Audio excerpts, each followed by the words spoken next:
So here's the thing, this I believe will be my first commentated artillery game on YouTube. In my FE304, the only arty I still play, except for my WFF sometimes. But this is my favourite arty in the game.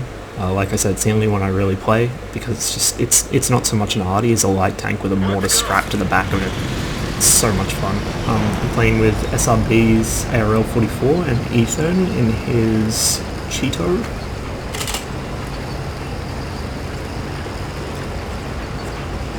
You see I'm pushing quite far up, taking a forward position, because the 304 has very, very short range. It can shoot just slightly further than it can see. About 300 and probably 330 meters, I think, is its gun's range on flat ground. It also has a very high arc, so I can park basically right behind this rock and shoot over it. So you can see my range doesn't extend very far, basically into the middle of B5. So while I wait for the enemy tanks to drive into my range, I decide, just for comedy purposes, to lob a couple of random shells across the map in the general direction of the enemy. In any other arty, this would be a waste of shells, but because 304 carries 64 rounds of HE, I'm not really concerned about running out. Now, granted, I could have been blind firing at possible positions, but to hit anything that would be stationary in a bush, I would have to push up into direct line of sight of their team, so didn't really want to risk it. So KV1S is spotted so far, heading down the east side, and there we go, there's some targets. I just have range on them, so this is one of the few arty I think snapshotting is viable in, because it just reloads so fast that often you can have a second shell in the air, you know, that quickly that it doesn't really matter. Now I spotted Tog, and Togs in this thing are just dreamy, because they can't get away from you, they're too big and too slow. You can full pen them quite easily if you hit them in the right place, and they have a lot of hit points. So there you go, full pen, 450 damage exactly. See the KV2 here, he's a big threat to my team, so I want to take him out. Unfortunately, he manages to drive under my shell. So I go back to looking at the Tog. Our team is getting absolutely massacred. We've just lost 5 tanks already, and one of them's a top tier. So things aren't looking real good. I do still kind of struggle a little with aiming in arty. I'm not very good at arcing my shells. I'm getting better at it. Previously I'd very rarely full pen things in this. Lately I've been getting a lot of them, so I'm getting there. The 304 is a really fun arty to learn to play the class on, but the problem is once you play the 304 you never want to play any other arty ever again. So you can see the bulk of the enemy team is just straight down the middle basically. In fact, a lot of them haven't even really driven out of their base. Lob a shell at the T-29, but somebody else gets him. And here we go, the KV2 is driving out. I'm just aiming in when he fires and drives back into cover. But there's an IS down here, and the T-43, I go for the IS since he's exposed, and manage to hit him. You can see most of these are small hits just because they're not penning.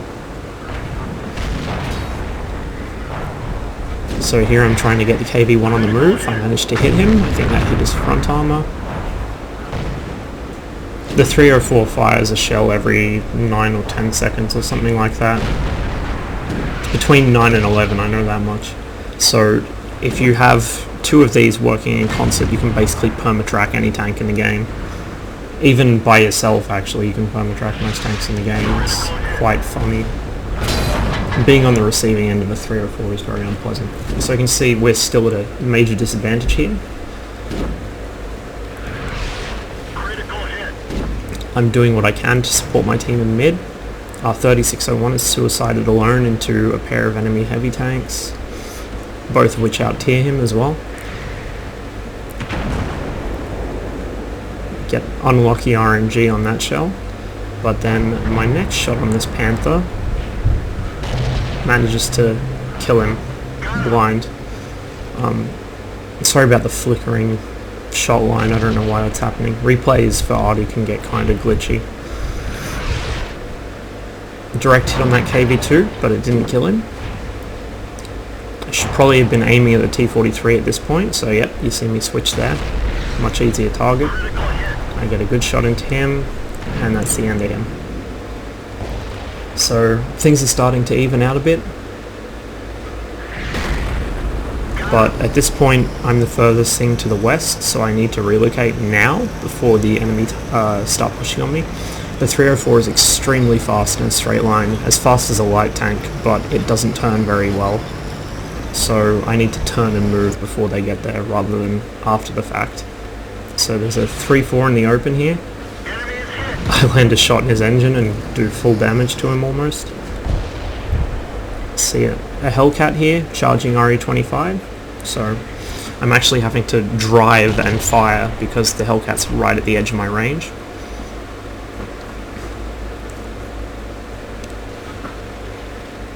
For some reason... oh yep, because he's outside my range, I see. So I'm driving up here to get shots on him. I launch one before I even stop. It obviously misses, but it was worth shooting anyway. SRB goes down to the Tiger P. Fire at the Hellcat. Miss him again. Oh no, sorry, that wasn't my shell. That was my shell. I crit him, track him, and the E25 is able to kill him, so I save our E25's life. Tiger kind of bumps me there, getting in my way a bit. Get this running a bit smoother.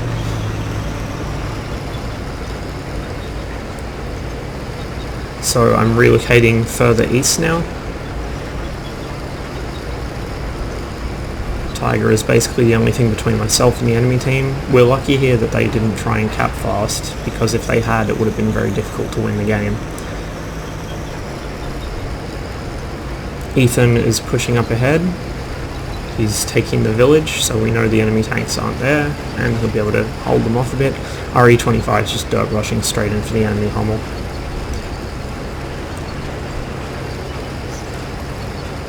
Tiger P's lit, but he's outside my range, and I want to see if I can get that enemy Artie out of the game, because if he's still alive, we're in deep shit. Shot goes wide. He was further back than I thought, so I have to push up a little to get in range. I fire a shot, bit of a Hail Mary, and for the second time save RE-25's life. Unfortunately, the T-29 caught up with him, and you'll see in a second the T-29 bags it. But I was at least able to get the Hummel. So, Tiger P's outside my range still. I've got to get closer. We're basically holding the enemy's cap while the two remaining enemy heavies dick around in the field next to it, across the rails. So I'm trying to figure out a place to position myself where I'll have shots on them, but they won't be able to hit me. I was initially thinking of getting on cap with Ethan and just trying to fast cap it, but then we realised the T-29 was a lot closer than we thought, and so we both got the fuck out of cap because we didn't want to die. Definitely the right call. If we'd stayed in cap, we would have died. I just take a bit of a random shot to see if I can maybe get the luckiest RNG on Earth and hit the Tiger P, but it didn't happen.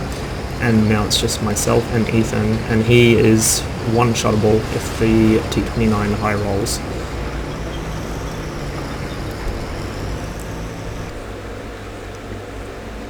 So I just position myself in the middle of town and try and get shots on this guy. Ethan manages to get a really good shot right down the fence line and kills him.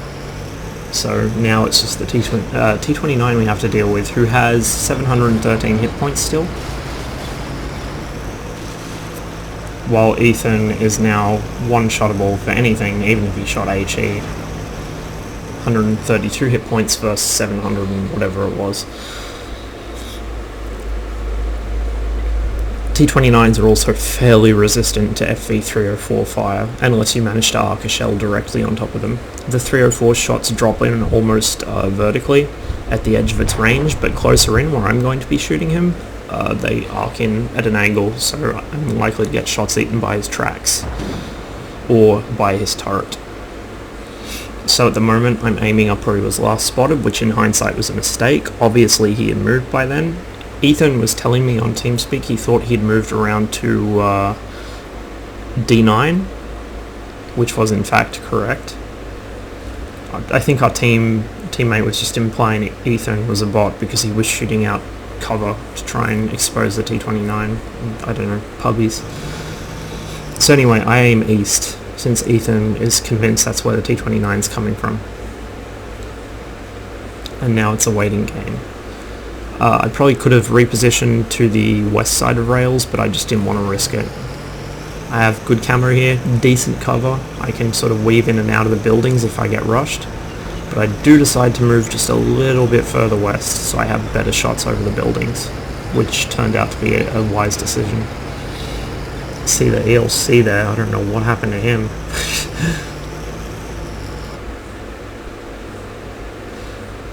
Possibly my favourite thing in this arty is chasing down and shotgunning ELCs. It confuses them a lot. They really don't expect to be chased down by an arty. It's quite funny.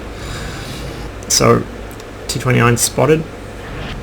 I have shots, but only just. That one hit the water tower, I think, in front of me.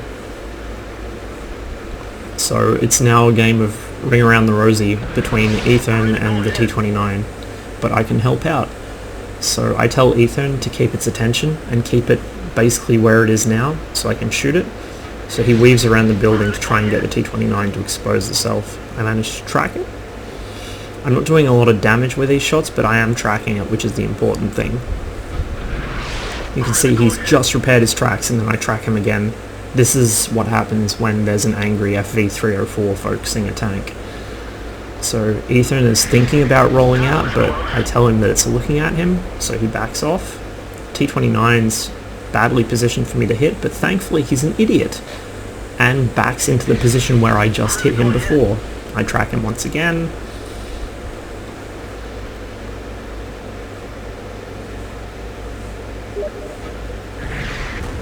And then I get an unlucky hit on that building. I aim just a little bit too short. The T-29 sort of breaks free and gets out of my shot for a moment, but once again, he drives straight back into it. I don't know what possessed him to do this, but I'm glad he did it. See, Ethan is now going around where the T-29 was to begin with, because he doesn't want to get hit by it. And then one hit point. One hit point. So I'm keeping track of his turret. At this point he spots me. I didn't have 6th sense at the time I played this match. And you could see he was just lining up his gun directly down my line of fire. He was about to shoot me. But that was what Ethan needed to roll out around the corner and pop him in the face. So this is about a 3-point-something K damage game where the 304 made all the difference in the world. It's a wonderful little arty. It's so much fun to play. And this was the best game I have ever had in any kind of arty piece. I can't recommend this thing highly enough. The grind up to it is rather painful, so I just free XP'd it. But it is so good. It is absolutely worth it. I do not regret getting it at all. I've unlocked the Crusader Crusader SP. I have no intention of getting it. I simply did that so I can farm free XP on my FV304. I'm not an arty player. The only arty I really ever played was this, the Lefuf, and the SU-26 and SU-5. But this isn't traditional arty. This is just fun. So much fun. So this thing is staying in my garage forever.